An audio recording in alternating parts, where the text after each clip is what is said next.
బట్టి రాష్ట్రం మొత్తం కూడా మూత వేసిపోయింది. మరి అదే విధంగా నేడు మనకి విరుద్ధంగా సర్పంచ్ ఎన్నికలు పెట్టడానికి ముందుకొచ్చినప్పుడు మనం ఎందుకు బాయ్కాట్ చేయకూడదని అడుగుతున్నా. సర్పంచ్ ఎన్నికలనే బాయ్కాట్ ఎందుకు చేయకూడదు అని అడుగుతున్నా. మరి ఎన్నికలలో ఆల్రెడీ ఒక ఫేజ్ అయిపోయింది. వేసిన వాళ్ళని నామినేషన్లు విత్డ్రా చేసుకున్నా, లేకపోతే వచ్చే ఎన్నికలలో రేపు మళ్ళీ ఇంకో నామినేషన్ ఉంది, సెకండ్ ఫేజ్, మళ్ళీ థర్డ్ ఫేజ్.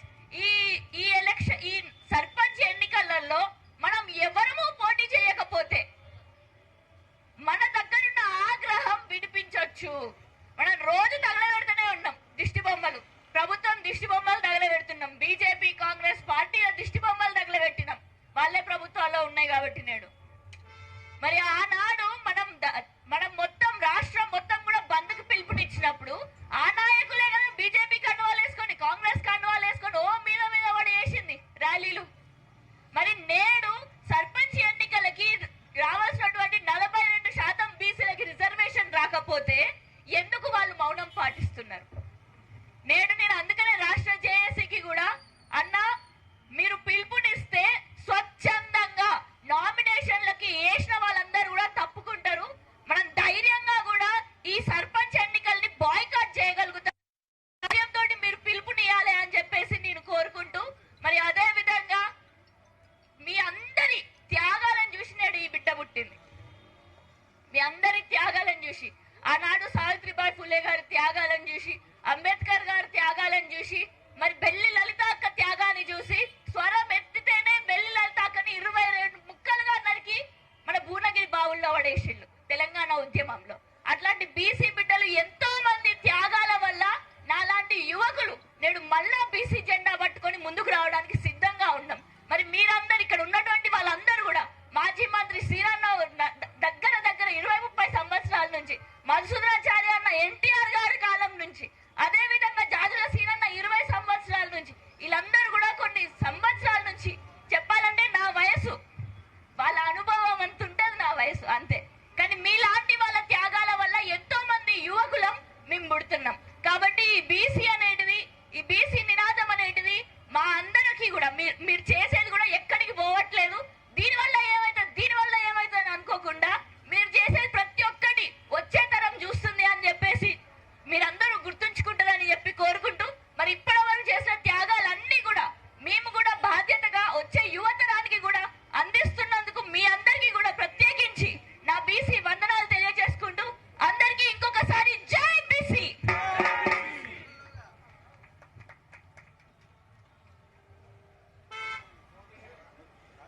సోదరిమణి ఉషా గారికి ప్రత్యేకమైన ధన్యవాదాలు. ఒక సంఘ సంస్కర్తగా ఒక మంచి సోదరిమణి మంచిగా సెలవిచ్చారు, వారికి ప్రత్యేకమైన ధన్యవాదాలు. ఇప్పుడు తెలంగాణ బీసీ సంక్షేమ సంఘం రాష్ట్ర అధ్యక్షులు ఎర్ర సత్యనారాయణ గారిని మాట్లాడవచ్చా కోరుతున్నాం. సభాధ్యక్షులు గణేశాచారి గారు, అదేవిధంగా ముఖ్య అతిథులు మధుసూదనాచారి గారు, శ్రీనివాస్ గౌడ్ గారు, జాక్ అధ్యక్షులు శ్రీనివాస్ గౌడ్ గారు, ఉపాధ్యక్షులు భుజకృష్ణ గారు, ఇక్కడికి వచ్చేసినటువంటి పెద్దలందరూ కూడా నమస్కారం. సర్పంచ్ ఎన్నికల నగారా మోగింది. అదేవిధంగా బీసీల 42% హామీ అనేటటువంటి కాంగ్రెస్ రెడ్డి ప్రభుత్వం యొక్క బీసీల పట్ల తమ హత్య అనేటటువంటి హంతక ముద్రతోటి ఈరోజు మనం నేపథ్యం. అయితే బీసీలను మోసం చేసేటటువంటి చరిత్ర ఈ రాజకీయ పార్టీలన్నిటికీ కూడా ఈ రోజుది కాదు. కాంగ్రెస్ పార్టీ చరిత్రకు తీసుకొస్తే 1946 నుంచే బీసీలను మోసం చేసేటటువంటి చరిత్ర అనేటటువంటిది ఉన్నదనేటటువంటి సందర్భంలో గుర్తు చేస్తున్నాను. అదేవిధంగా భారతీయ జనతా పార్టీకి వస్తే ఆ పార్టీ పూర్వరూపం భారతీయ జనసంఘ్ రూపంలో ఏతుందో అది 1970 లోపునే బీసీలను మోసం చేసేటటువంటిది. అదేవిధంగా టోటల్ రిజర్వేషన్ సిస్టమ్నే వ్యతిరేకించేటటువంటి చరిత్ర దాని డిఎన్ఏలోనే ఉన్నదనేటటువంటి గుర్తు చేస్తున్నాను. ఈరోజు దేశానికి ప్రధానమంత్రి అయినటువంటి వ్యక్తి 1970 లోపల గుజరాత్ ఛాత్ర పరిషత్ ఏదైతే ఆనాడు మదన్ లాల్ ఖురానా నేతృత్వంలో ఏర్పడిందో టోటల్ రిజర్వేషన్ సిస్టమ్ కు వ్యతిరేకంగా జరిగిన ఉద్యమం లోపల మన నేటి ప్రధాని కూడా ఉండడం చెప్పేసి ఈ సందర్భం గుర్తు చేస్తున్నాను. ఆ రోజు వాళ్ళు ఓసీలు కాబట్టి ఉన్నారేమో, ఇప్పుడు బీసీలు ఏంటనేటటువంటిది ఒక కన్ఫర్ట్ సిస్టమ్ అది. అదేవిధంగా మిగిలిన అన్ని పార్టీలు కూడా సమయోచితంగా అన్ని కూడా అగ్రకులాల పార్టీలు కావడం కారణంగా మోసం అనేటటువంటిది బీసీల విషయంలో కూడా మొదటి నుంచి జరుగుతున్నటువంటి విషయం. అదేవిధంగా న్యాయస్థానాలు, రాజ్యాంగ వ్యవస్థలన్నీ కూడా అగ్రకుల పార్టీల చేతిలో ఉండడం కారణంగా 1987 లోపల ఈ హైకోర్టు అనేటటువంటిది రాజ్యాంగంలో లేని విధంగా, అదేవిధంగా ఆ రోజు ఖచ్చితంగా పూర్తి స్థాయిలో కూడా రాష్ట్రాల జాబితాలో ఉన్నటువంటి అంశాన్ని కూడా 44% రిజర్వేషన్స్ కూడా హత్య చేయడం ద్వారా ఆనాడు కోర్టులు అనేటటువంటిది బీసీల పట్ల తమ వైఖరిని స్పష్టం చేశాయి. అదేవిధంగా దేశంలో ఉన్నటువంటి సుప్రీంకోర్టు వ్యవస్థ ఏదైతుందో 1992 లోపల ఏదైతే 50% పరిమితి పెట్టిందో ఆ పరిమితి రాజ్యాంగంలో లేదు. అదేవిధంగా పార్లమెంటు యాక్ట్ చేయలేదు. ఈ రకమైనటువంటి అప్రకటితమైనటువంటి చట్టం అనేటటువంటిది ఈ దేశంలోకి వచ్చింది. వాస్తవానికి ఏంటిదంటే ఏ కోర్టులకు కూడా ఇది చట్టం చేసేటువంటి అధికారం లేదు. కేవలము చట్టాన్ని పరిరక్షించేటటువంటి బాధ్యతనే మాత్రం ఉంది.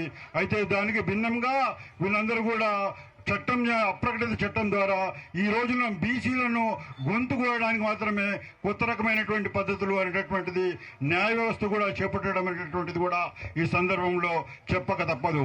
ఎందుకంటే నోటిఫికేషన్ వచ్చిన తర్వాత ఎన్నికలు జరగొద్దు అనేటటువంటిది ఒక రూల్ అనేటటువంటిది ఎలక్షన్ కమిషన్ ఉన్నటువంటి స్వయం ప్రతిపత్తికి భంగం అవుతుంది అనేటటువంటిది ఏదైతే రూల్ ఉందో దాన్ని ఈ కోర్టు విషయంలో కూడా ఏమైందంటే మేము 2019 లోపల ఇదే కేసీఆర్ ప్రభుత్వము ఏదైతే 34% ఉన్నటువంటి రిజర్వేషన్లను 17% దేశ చరిత్రలో కూడా రిజర్వేషన్ తగ్గించినటువంటి చరిత్ర ఎప్పుడు కూడా లేదు. అటువంటి తగ్గించినప్పుడు నేను కానీ శ్రీనివాస్ గౌడ్ కానీ ఏదైతే కోర్టులు వేసినామో అప్పుడు ఉన్నటువంటి హైకోర్టు ఏమన్నదంటే నోటిఫికేషన్ వచ్చిన తర్వాత మేము ఎట్లా దాన్ని ఇంటర్ఫియర్ అవుతామని చెప్పేసి తప్పించారు. అదేవిధంగా ఈ 2025 వచ్చే వరకు ఇదే కోర్టులు ఏంటిదంటే అదే ప్రివిలేజ్ మాకు ఇవ్వమని చెప్పేసి నోటిఫికేషన్ వచ్చింది. 42% రిజర్వేషన్స్ ఇవ్వమని చెప్పి అడిగితే నోటిఫికేషన్ ఉన్నప్పటికీ కూడా ఆ 42% తగ్గించడానికి సిద్ధమైంది. అదేవిధంగా సర్పంచ్ ఎలక్షన్స్ ఏవైతే డిక్లేర్ చేసినప్పుడు అయ్యా బాబు మీరు ట్రిపుల్ టెస్ట్ పరిధిలో లేదు కాబట్టి, ఎందుకంటే ట్రిపుల్ టెస్ట్ అనేటటువంటిది మనం పెట్టింది కాదు, పార్లమెంట్ పెట్టింది కాదు, ప్రభుత్వాలు పెట్టింది కాదు. ట్రిపుల్ టెస్ట్ అనేటటువంటిది సుప్రీంకోర్టు మార్గదర్శకత్వం. సుప్రీంకోర్టు మార్గదర్శకత్వంలో ఏం చెప్పినట్టే ట్రిపుల్ టెస్ట్ లోపల ప్రధాన అంశము బీసీలలో ఉన్నటువంటిది కానీ పొలిటికల్ బ్యాక్వర్డ్నెస్ ఉన్నటువంటి దాంట్లో పూర్తి స్థాయిలో కూడా అన్ని వర్గాలకు సమన్యాయం చేసేటటువంటి విధంగా ఏదైతే వర్గీకరణ ఉందో ఆ వర్గీకరణ చేయాలనేటటువంటిది ట్రిపుల్ టెస్ట్ లో ఉన్నటువంటి ప్రధాన అంశం. ఆ వర్గీకరణ అనేటటువంటిది ఈ రాష్ట్ర ప్రభుత్వం ఇచ్చినటువంటి దాంట్లో లేకపోయింది. దాని మీద పిటిషన్లు వచ్చిన తర్వాత కూడా వాళ్ళు ఇచ్చిన డైరెక్షన్స్ వ్యతిరేకంగా కూడా వాళ్ళు నోటిఫికేషన్ వచ్చిన తర్వాత మేము రాము అని చెప్పేసి వాళ్ళు తప్పించుకుండ్రు. అంటే నోటిఫికేషన్ అనేటటువంటి జనరల్ గా ఏదైతుందో అది కేవలము బీసీలను అనర్చడానికి మాత్రమే ఉపయోగపడుతుందని చెప్పి తెలియజేస్తూ, అంటే ఇక్కడ నేను చెప్పేది ఏంటంటే రాజకీయ పార్టీలు కానీ అదేవిధంగా కోర్టులు కానీ అన్ని కూడా బీసీల పట్ల అన్యాయం చేయడానికి మాత్రమే ఉపయోగిస్తుంది. కాబట్టి ఇటువంటి దానికి ఏకైక మార్గం ఏంటిదంటే ఉద్యమ స్ఫూర్తి ద్వారా మనం ఈ వ్యవస్థలన్నిటి కూడా ధీటైన జవాబు చెప్పేటటువంటి విధంగా ముందుకు పోవాల్సింది ఉంది. అదేవిధంగా ఈ రాష్ట్రంలో ఉన్నటువంటి రెడ్డి ప్రభుత్వం ఏదైతుందో అది కాంగ్రెస్ ప్రభుత్వమా రెడ్డి ప్రభుత్వం అనేది వాళ్ళే తెలుసుకోవాలి. వాళ్ళు ఏంటిదంటే ఎప్పుడైతే మేనిఫెస్టోలో 42% పెట్టిన రోజే వాళ్ళ రెడ్లందరూ కూడా ఒక్క సన్నటి మాట మాట్లాడుతుండ్రు, ఇది అయ్యేది కాదు పోయేది కాదు అని చెప్పేసి. ఈ 2 సంవత్సరాల ప్రాసెస్ లోపల ఏ రోజు కూడా ఈ దీనికి కార్యాచరణ కొరకు ముందుకు ఊరుకోలేదు. వాస్తవానికి ఏంటిదంటే 2023 9th నాడు కార్యాచరణ ప్రకటించాలి, డిసెంబర్ 9th నాడు. అది ఏ రోజు కూడా ప్రకటించలేదు. ఎప్పుడైతే మేము 2019 లో వేసినటువంటి పిటిషన్ ఉందో ఆ పిటిషన్ ప్రకారము హైకోర్టు ద్వారా కులగణన అనేటటువంటిది ఒక నిర్బంధమైనటువంటి తీర్పు రాష్ట్ర ప్రభుత్వానికి తెచ్చిన తర్వాత మాత్రమే కులగణన ఇచ్చిండ్రు. ఆ రకమైనటువంటి మొదటి ప్రాసెస్ చేసిండ్రు. అంటే ఈ రోజు వరకు కూడా వాళ్ళు అప్పుడు కులగణన వచ్చిన తర్వాత మాత్రమే బీసీ యాక్ట్ ను ముందుకు తీసుకుపోయేటటువంటి అసెంబ్లీ ప్రాసెస్ ను తయారు చేసింది తప్ప అంతకు ముందు కానీ కులగణన కానీ ప్రాసెస్ కానీ ముందుకు తీసుకుపోలేదు. ఇప్పుడు టైం చూసుకుండ్రు, జూబ్లీ ఎలక్షన్స్ వస్తుంది కదా అని చెప్పేసి 4 రోజులు ఆగినారు. జూబ్లీ ఎలక్షన్స్ అయిన తర్వాత తక్కువని చెప్పేసి తమ నైజాం బయట పెట్టిండ్రు, మోసం చేసిండ్రు. ఈ మోసాల చరిత్రను అంతం చేయడానికి ఉద్యమం ఒకటే మార్గము. ఇదే విధంగా మీరు కొనసాగితే తిరుగుబాటు జరుగుతుంది. ఆ తర్వాత బీసీల రాజ్యాధికారానికి ముందుకు పోయేటటువంటి విధంగా పోవాల్సి వస్తున్నటువంటిది గుర్తు చేసుకోవాల్సిందిగా హెచ్చరిస్తూ నాకు ఈ అవకాశం ఇచ్చేందుకు కృతజ్ఞతలు తెలియజేస్తూ ముగిస్తుంది. Thank you sir, thank you Satyanarayana garu, thank you. మీసాల గణేష్ గారు ఒక చిన్న పాట పాడతాం, ఎందుకంటే మా తమ్ముడు శ్యామ్ మాట్లాడే ముందు ఒక పాట పాడండి. జై బీసీ, అందరూ పిడికిలు బిగించాలి. జై బీసీ, వర్ధిల్లాలి బీసీల ఐక్యత, వర్ధిల్లాలి బీసీల ఐక్యత.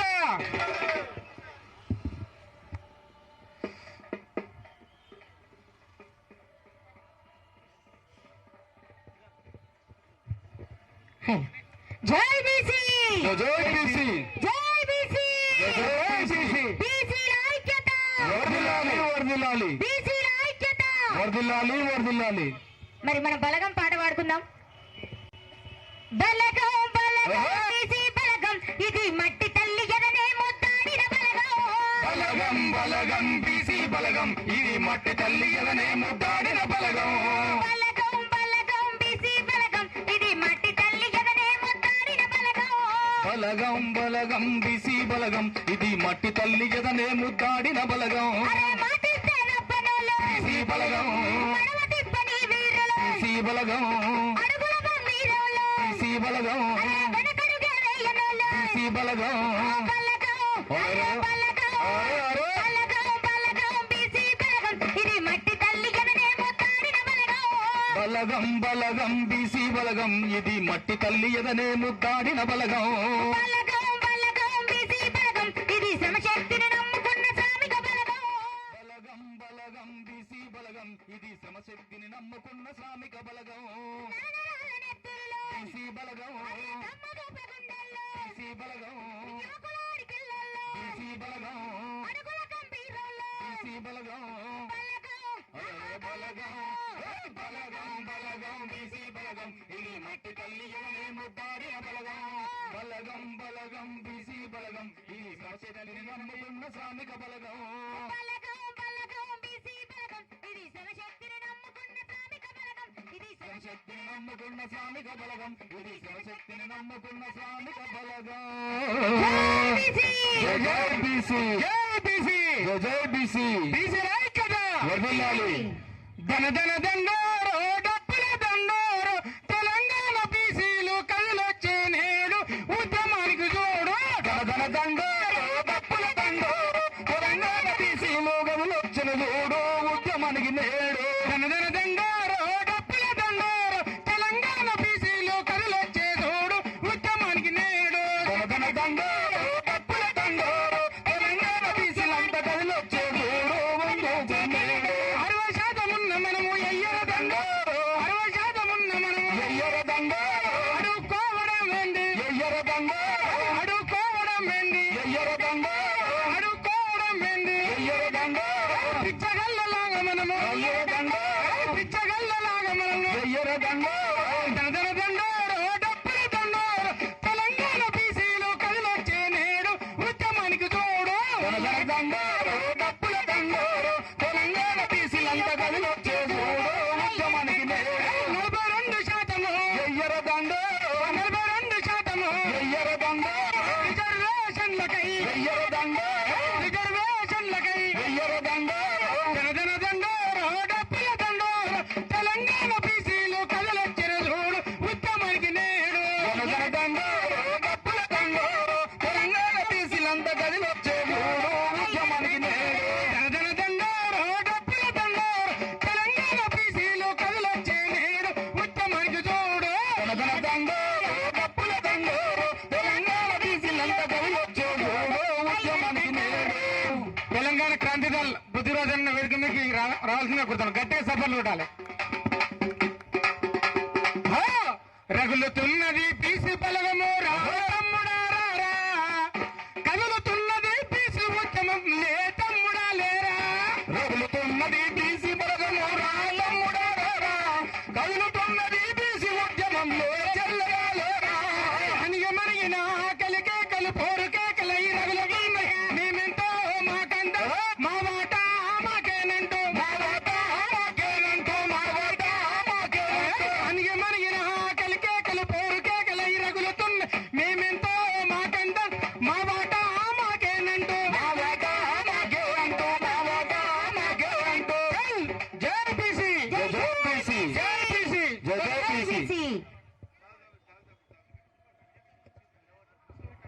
జర దయచేసి ఇక్కడ సైడ్ మేము విలేకరు లింగాచారి జర అక్కడ విలేకరు కూర్చోండి సార్. సతీష్ గారు విలేకరు, జహాంగీర్ గారు, సతీష్ గారు విలేకరు నిలబడ్డారు. ఇప్పుడు మా తమ్ముడు మా ఉద్యమానికి ఊపిరి పోస్తూ నిరంతరము మా సంఘాన్ని సపోర్ట్ చేస్తున్నాం. మా కేంద్ర జాతీయ అధ్యక్షులు శ్యామ్ కుర్మ గారిని మాట్లాడవలసి కోరుతున్నాం.